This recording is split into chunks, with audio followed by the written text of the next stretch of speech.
নমস্কার। আজকে আমার ভিডিওর আলোচনার বিষয় 2024। 2024 এই ইংরেজি বছরটা হচ্ছে শনির বছর। আর শনি বলতেই যেটা মনে পড়ে যায় কর্মের ফলদাতা।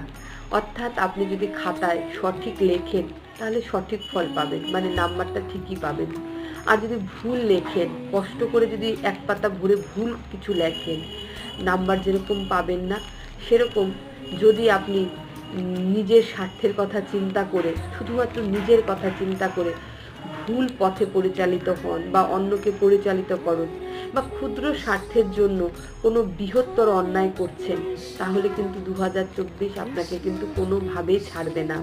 আরেকটা কথা মাথায় রাখবেন, আমাদের 9টি গ্রহ রয়েছে, তার মধ্যে 3টি আমাদের মিত্র গ্রহ, 3টি শত্রু গ্রহ, 3টি হচ্ছে নিউট্রাল গ্রহ। এই মিত্র গ্রহ যদি আপনার ফেভারে থাকে, অনেক সময় দেখা যায় আপনি অন্যায় করেও পার পেয়ে যাচ্ছেন।